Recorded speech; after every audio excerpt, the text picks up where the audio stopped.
जो श्रद्धा से व्रत करे, सच्चे मन से ध्यान, माता अहोई देत है सुख समृद्धि सम्मान।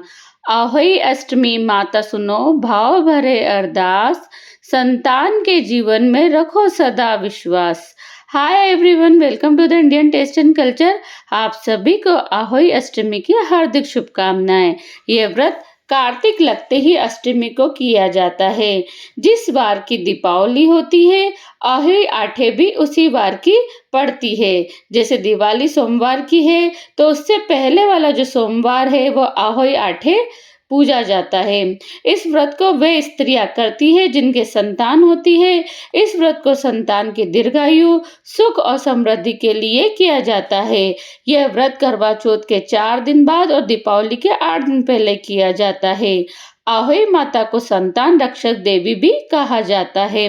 इस वीडियो में हम जानेंगे अहोई अष्टमी की कहानी, पूजा महत्व, पूजा विधि और साथ में बोले जाने वाले गणपति जी की कहानी के बारे में। इससे पहले यदि आप चैनल पे नए हैं तो चैनल को सब्सक्राइब करना ना भूलें। सबसे पहले बात करते हैं कि अहोई अष्टमी की पूजा विधि क्या है। तो सबसे पहले माताएं स्वच्छ जल से स्नान करें, फिर व्रत का संकल्प लें। फिर मिट्टी या गेरू से अहोई माता का चित्र बनाएं या फिर चित्र में इजीली अवेलेबल हो जाता है। आप बाजार में भी जाकर चित्र को, अहोई आठे वाले चित्र को ला सकते हैं जिसमें 7 पुत्र और शाही का चित्र बना हुआ होता है। पूजन सामग्री में हमें इस दिन कुमकुम, चावल, मौली, जल, रुपया, दीपक, 8 पूड़ी, 8 पुआ, लापसी, घुघरी और माता का पसंदीदा भोग खीर रखी जाती है।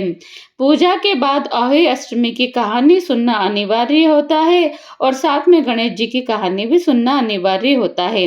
बाद में आप आरती करें और प्रार्थना करें अपने बच्चों के स्वास्थ्य और लंबी उम्र के लिए। तो इस तरह से माता की पूजा विधि है। अब बात करते हैं कि अहोई अष्टमी की कहानी क्या है। एक साहूकार था जिसके 7 बेटे थे, 7 बहुएं तथा 1 बेटी थी। दीपावली से पहले कार्तिक बदी अष्टमी को सातों बहुएं अपनी इकलौती ननद के साथ जंगल में खदान में मिट्टी लेने गई। जहां से वे मिट्टी खोद रही थी वहीं स्याहू सेहे की मां थी। मिट्टी खोदते समय ननद के हाथ सई का बच्चा मर गया। साहू माता बोली कि अब मैं तेरी कोख बांधूंगी।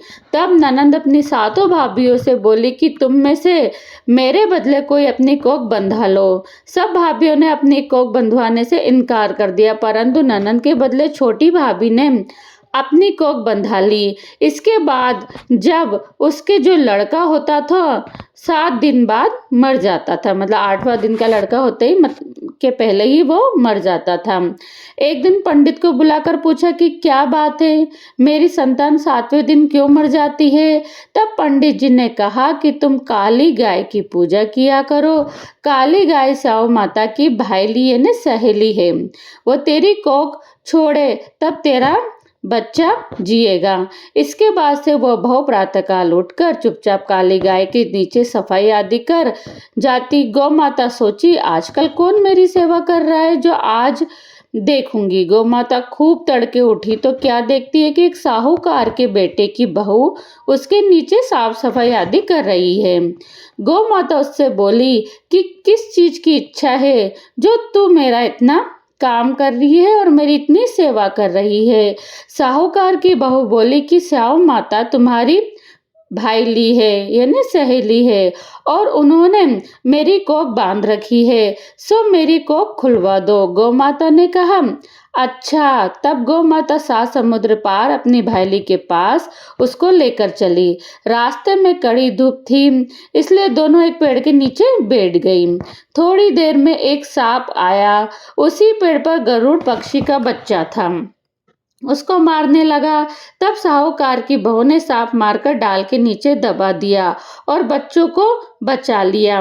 थोड़ी देर में गरुड़ पक्षी आए तो वहां खून पड़ा देखकर साहूकार की बहू के चोंच मारने लगे। तब बहू बोली कि मैंने तेरे बच्चों को मारा नहीं बल्कि सांप तेरे बच्चों को डसने आया था।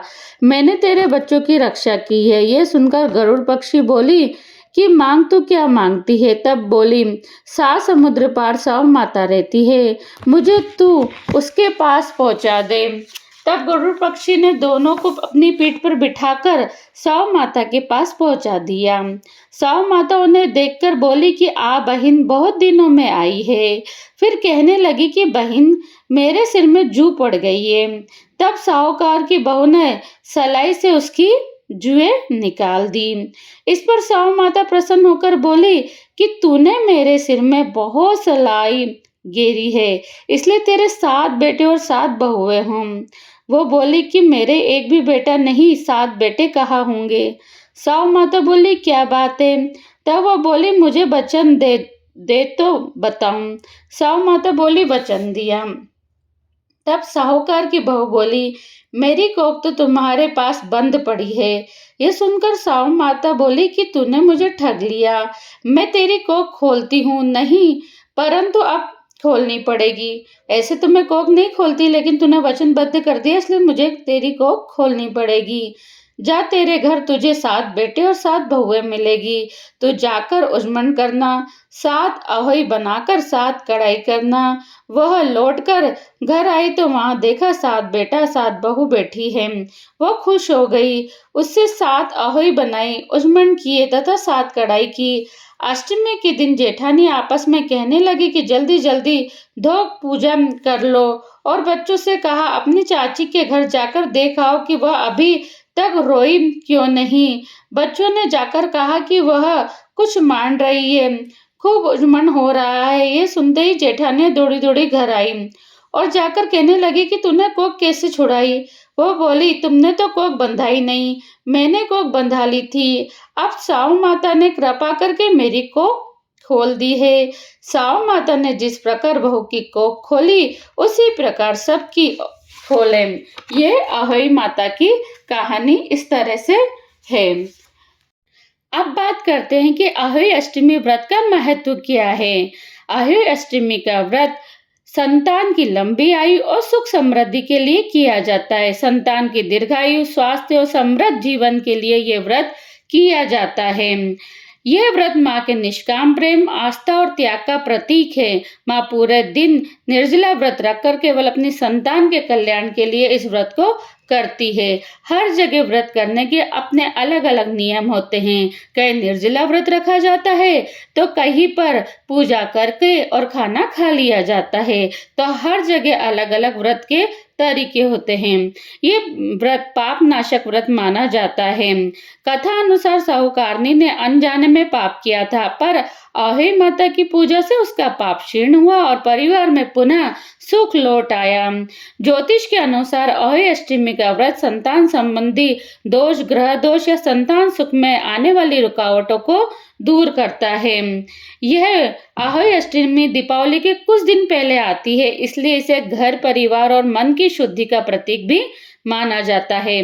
यह पर्व माँ की शक्ति, करुणा और आशीर्वाद का स्मरण कराता है। इस दिन महिलाएं मिलकर कथा सुनती है, पूजा करती है और एक दूसरे का व्रत की बधाई देती है।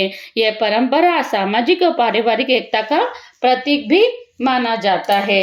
तो इस तरह इसका महत्व माना जाता है। अब बात करते हैं कि प्रिय भोग क्या है इस दिन माता का। तो अहोई माता को पूड़ी, लापसी, घुघरी, पुआ और खीर बहुत ज्यादा पसंद है। तो आप भी जरूर पूजा करें, तब ये चीजें माता को भोग लगाइए। अब बात करते हैं विनायक जी की कहानी की। विष्णु भगवान लक्ष्मी जी की शादी होने लगी। सारे देवी देवता को बारात में जाने के लिए बुलाया गया। तो सब बोलने लगे, गणेश जी को नहीं ले जाएंगे, वो तो बहुत सारा खाते हैं। दून दुछल दिया, सूंड सुंडल दिया, उखल से पाँव, छाजले से कान, मोटा मस्तक वाले हैं, इनको साथ ले जाकर क्या करेंगे। यही रखवाली छोड़ जाते हैं और सब बारात में चले गए। नारद जी ने गणेश जी को भड़का दिया कि आपका बड़ा अपमान किया गया है, बारात बुरी लगती, इस कारण आपको नहीं ले जाया गया। अब तो गणेश जी को क्रोध आ गया। उन्होंने चूहे को आज्ञा दी कि सारी जमीन थोती कर दो। धरती थोती होने से भगवान के रथ के पहिए धस गए, सब पच गए, पर पहिए निकले नहीं। खाती को बुलाया, वो आया। उसने पहिए के हाथ लगाकर बोला, जय गजानन जी महाराज। तो रथ निकल गया। सब पूछने लगे कि गणेश जी को क्यों याद किया। खाती बोला, गणेश जी को सुमरे बिना कोई काम सिद्ध हो ही नहीं सकता। सब सोचने लगे हम तो गणेश जी को लाए नहीं। एक जने को भेजकर गणेश जी को बुलवाया, पहले गणेश जी की रिद्धि सिद्धि के साथ विवाह कराया, फिर विष्णु भगवान लक्ष्मी जी के साथ विवाह हुआ। हे विनायक जी महाराज, जैसे भगवान का काम सिद्ध किया वैसे ही हम सभी का काम आप सिद्ध करना। बोलो 1 गणेश जी, 2 गणेश जी, 3 गणेश जी, 4 गणेश जी, 5 गणेश जी। जब भी आप कहानी सुने गणेश जी की तो 5 गणेश जी का नाम अवश्य लिए, क्योंकि यदि आप गणेश जी का नाम नहीं लेते हैं तो ऐसा माना जाता है कि गणेश जी के चूहे अपने को कुतर कुतर के खाते हैं। तो आप भी जरूर गणेश जी के 5 नाम कहानी के बाद जरूर लें। यदि आपको ये वीडियो अच्छी लगी हो तो वीडियो को लाइक करिए, शेयर कीजिए, और यदि आप चैनल पे नए हैं तो चैनल को सब्सक्राइब करना ना भूलिए। अहोई माता व्रत करो संतान हित स्नेह, सुख समृद्धि बरसे सदा पूर्ण हो सब नेह। अष्टमी का पावन दिवस माता करो स्मरण, संतान सुखी निरोगी हो यही करो वंदन। सिंघनी माता कृपा करो राखो लाज हमारी, सुखी रहे संतान सभी मिटे विपत्ति भारी। बोलो अहोई माता की जय।